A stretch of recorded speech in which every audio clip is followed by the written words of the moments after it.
Hello and welcome to my channel. I'm Mandy Grace. I'm an author, but that's not really relevant to this video. Today I'm just a reader. Okay, before you jump into this video, there are a few things I felt I should explain. So you're going to notice shortly that I stopped vlogging my read-through of She's Not Here. And the reason for that is simply that I adore Mandi Lynn and I have followed her for years, love her to pieces, and I was really excited to read this book, but I stopped really enjoying it, not too far into it, and there were a lot of mistakes and things that normally I would complain very loudly about, but I didn't want to say anything rude because it's Mandi and I love her, so rather than saying anything rude, I just stopped saying anything at all. But I finished it last night and I felt like I should finish the vlog. So, yes, I'm gonna pop back in here after you watch what I did vlog and give you my final thoughts, I guess. I recently started doing vlogs of my reading, which sounds boring, but it's fun to do whether you like watching it or not. I got this idea from watching Kate Kavanaugh's channel and then just unashamedly stole the idea. So there you go. You should totally go check out her videos. She's awesome. Anyway, this morning I finished reading Boneman's Daughters, so it's time to jump into another book, and of course it's gonna be this one. I am so excited to jump into She's Not Here by Mandi Lynn. I've been wanting to read this for forever, and now I get to. Okay, I just finished chapter 1, and I have some thoughts.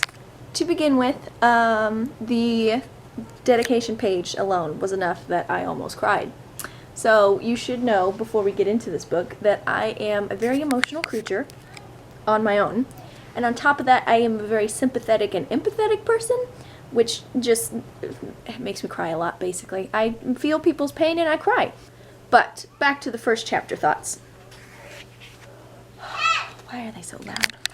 My first chapter thoughts had to wait because it's the middle of the day and I'm a nanny and I'm trying to do this while the children are not napping, which was a mistake. Okay, I am back with my first chapter thoughts. I like it so far. I'm intrigued. I feel sympathy for Willow. I want to see where it's going.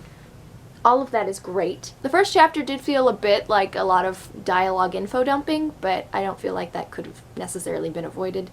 And there was one particular part that felt odd to me, but maybe just because I misread it, I don't know. But it felt like at the beginning of the chapter, Willow is talking to a doctor about Alzheimer's disease and a clinical trial, etc., etc.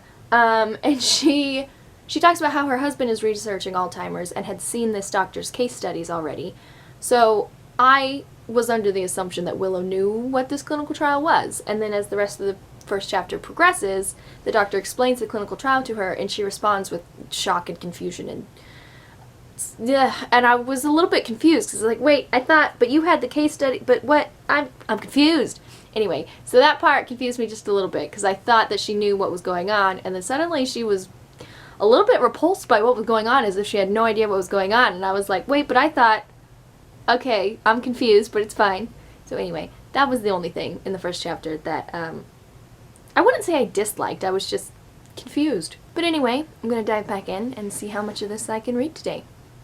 Nap time is the best time of the day, let me tell you.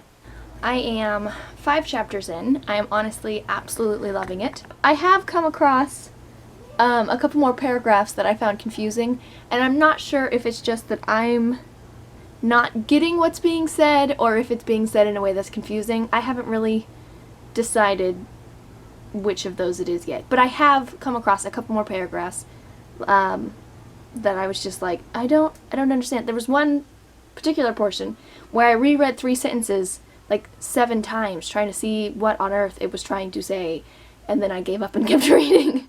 But apart from the few times here and there that I get confused and have no idea what on earth the book is trying to say, I am really enjoying it. It's fascinating, it's kind of fast-paced, and there's a lot going on, and I'm trying to piece it together, and I love it.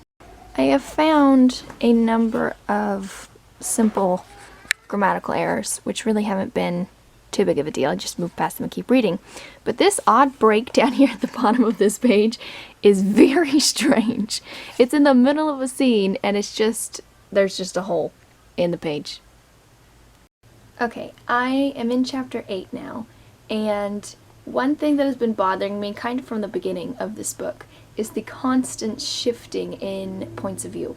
you will start a scene with Sam or Avery or the doctor or whoever, and despite the fact that it's third person, you're seeing the scene from their perspective, and the narrator is telling you their thoughts and emotions and what they're seeing.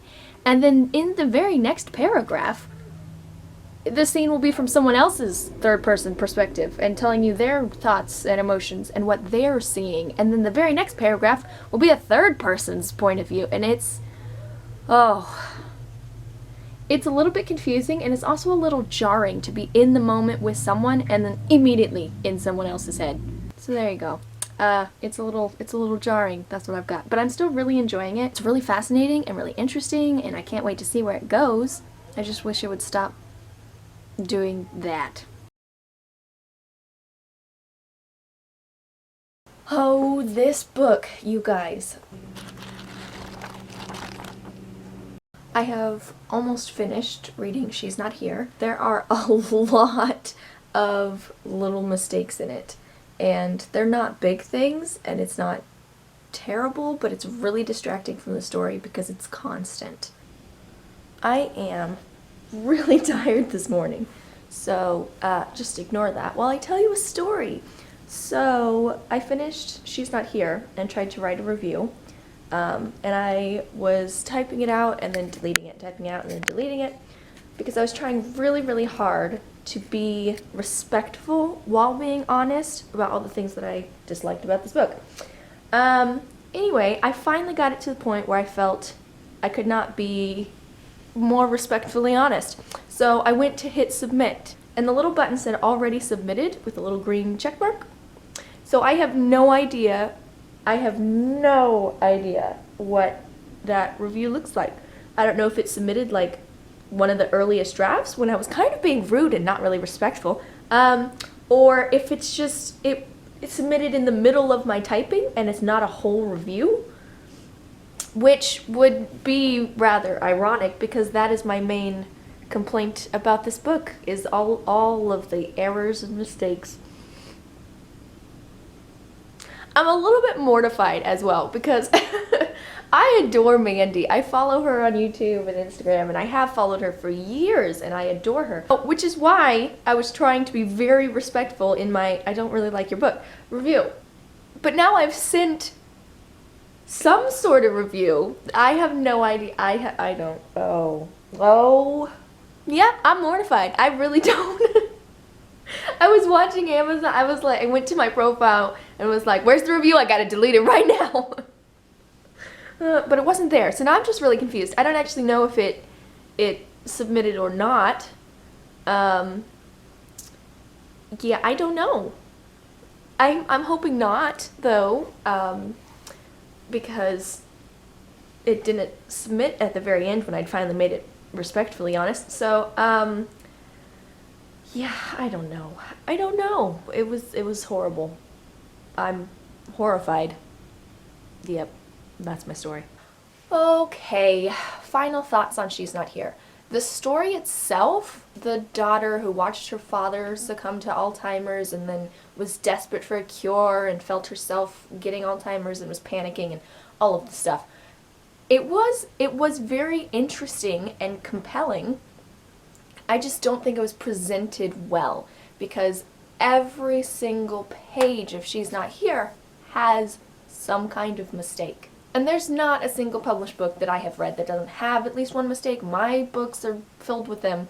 It's not the fact that there were mistakes, it was that they were on every single page. The book just felt entirely unedited. So at some point, it started to pull me out of the story because my brain was trying to adjust and translate what was on the page to what it was supposed to be saying.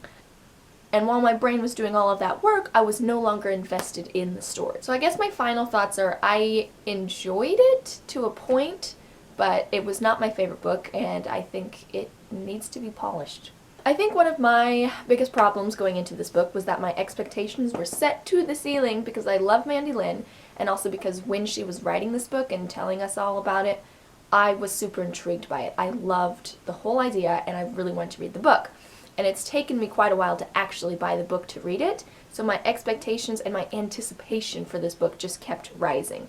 And then I finally had it, and I was super eager, and I opened it up, and it was just littered with all of these mistakes. And if I had gone into this book like it's just an average book off the shelf, pick it up, start to read it, when the expectations are here, and then it's, it's met, it's mediocre, it's fine, it's not, a huge disappointment, it's just like, oh, that wasn't my favorite book ever.